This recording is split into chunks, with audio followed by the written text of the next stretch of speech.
In this Helldivers 2 video, we're going to be going over 3 bug builds that are specifically designed to help you with tomorrow's big update. So tomorrow, if you weren't aware, if you had your head buried in the sand, we're going to be going to the Hive World, basically the bug home world. We're going to be invading it. There's going to be all sorts of new mission types. We're going to be able to go underground. There's going to be all sorts of new enemies like flying bile titans, chargers burrowing underground. So it's going to be quite crazy tomorrow. So the last thing you want to be doing is fumbling around trying to figure out which build you want to use. So basically, I designed these builds to give you the advantage, whether you're going to be above ground fighting the enemies or you're going to be underground fighting the enemies, so that way you don't have to worry about resources and things of that nature. So anyways, we got a lot to talk about. Let's do it. This first build is going to be a classic favorite of mine, which is the max crowd control build. So essentially this build is designed to maximize your control of the enemies, because we don't really know exactly what we're going to be facing outside of the new bugs and whatnot. We could have gloom bugs, predator bugs, so I want you to be as prepared as possible for crowd control. So your primary shotgun is going to be the cookout shotgun. The cookout shotgun is not only a heavy damage dealing weapon, but it is also an incredible crowd control weapon because of the fact it has 35 stagger, which is going to just push enemies away from you,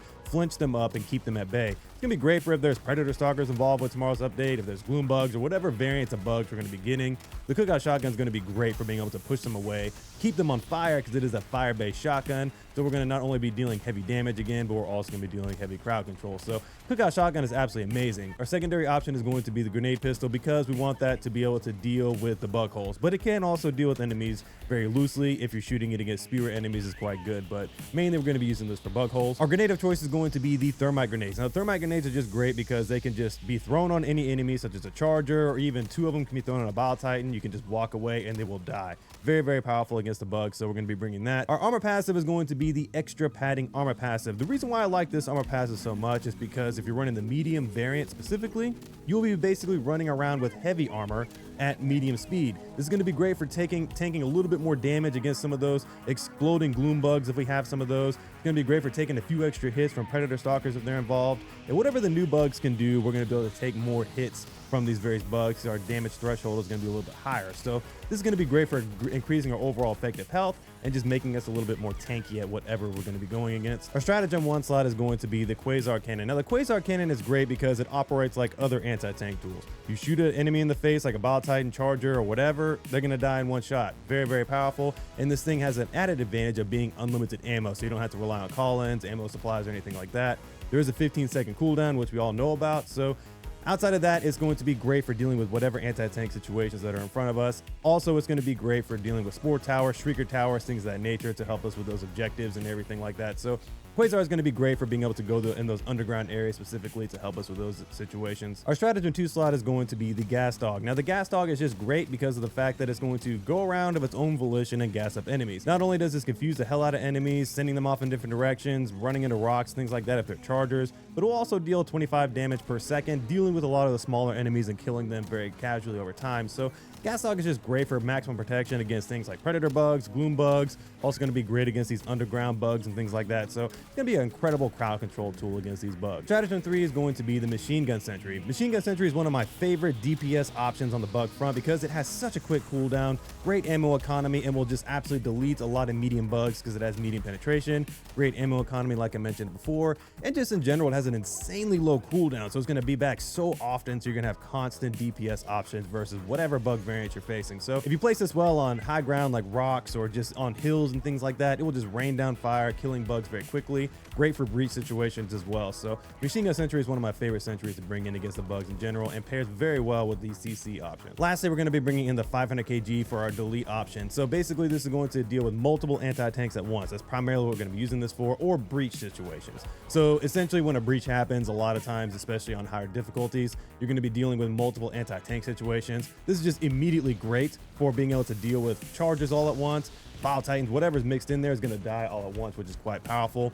And then on top of that, again, it's going to be great for being able to deal with some of the various objectives because we're unsure what exactly is in front of us. But this is just going to be a good insurance tool when we're above ground to be able to deal with whatever anti-tank situations or various objectives we have to deal with. So all in all, this is a powerful build. You're not going to be having to deal with too many situations because crowd control is completely under control. So you're going to be able to keep space away from you and the other bugs. And then you have plenty of DPS options and anti-tank tools to deal with whatever's in front of you. This next build is going to be a new build that I've come up with, which is the underground build. Now, this build is designed specifically to give you the best advantage when you're underground. However, it's going to be great when you're on the the surface for dealing with whatever situations are in front of you as well. Your primary weapon is going to be the Scorcher. The Scorcher is one of my favorite overall guns in the game because of its sheer damage output it can do. It does really good damage, especially single target, and has some moderate splash damage to overpen and do some good damage to like those Fury units, and will kill those Stalker units, Brute Commanders, and things like that very quickly, which is quite nice. Also, it has the added benefit of being able to damage pretty heavily the Spore Towers and the Shrieker Towers. Don't underestimate how much damage it can do against those as well. So Scorcher is seriously good and going to clean up a lot of units very easily on the bug front. It's definitely one of my favorite bug weapons in the game. Our secondary item is going to be the Ultimatum. Now, the Ultimatum is just a great pocket precision strike like weapon in the secondary slot. So it's going to be great for dealing with not only anti-tank situations, but it's going to be great for helping us with whatever various objectives are going to be facing us underground.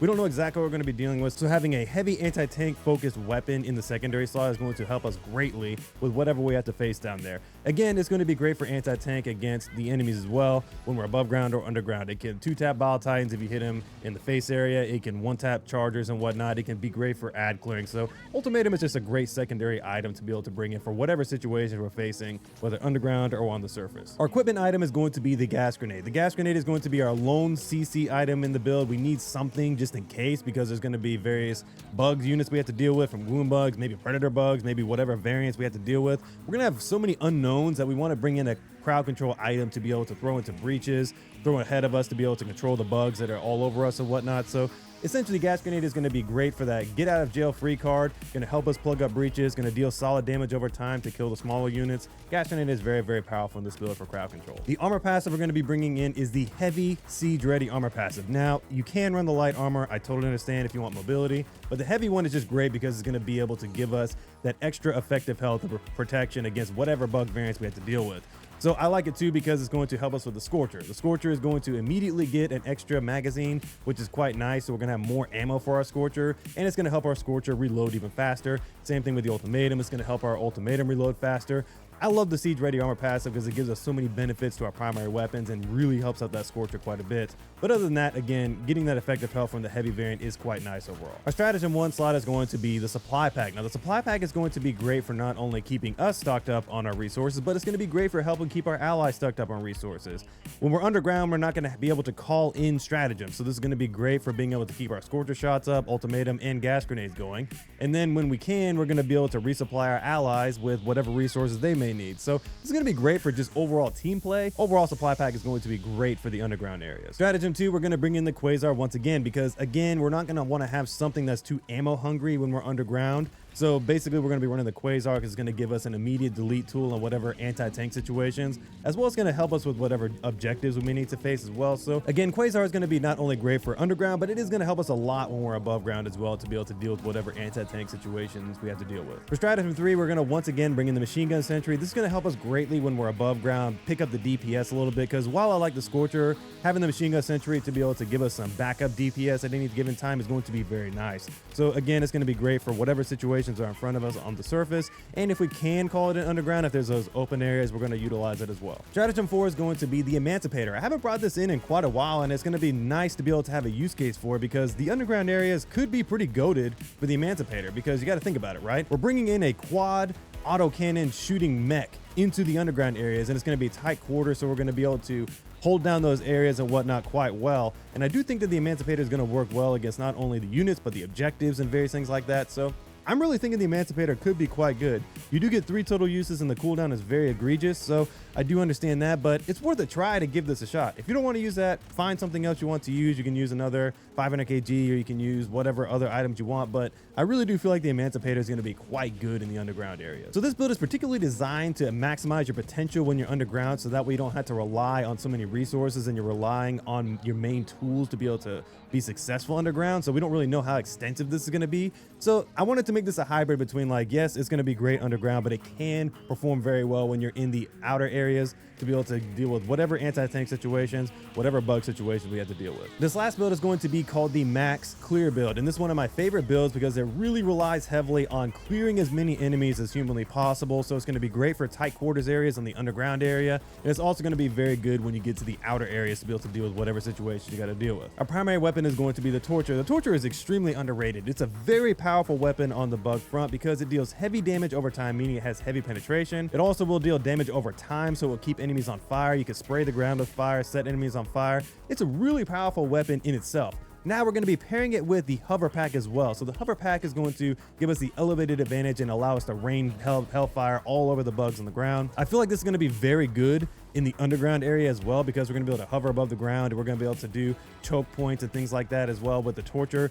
I feel like this combination is going to be quite goated on the Hive World, so it's a very good combination of torture and hover pack. The secondary item is going to be the ultimatum once again. Great for anti-tank, great for whatever objectives face us, underground, above ground, whatever. It's going to be quite good. For our equipment item, we're going to be bringing in the gas grenade once again. This is going to be maximum CC for us. It's going to be great for being able to hover above with the hover pack and be able to spray torture down. So I quite like the gas grenade for the on-demand CC option. We're going to be bringing in the siege ready armor passive because this is going to help us with our stratagem 2 item, as well as it's going to help us with the torture because it's going to give us more ammo. It's also going to help us reload those things faster. And again, I like the heavy variant for the extra damage mitigation.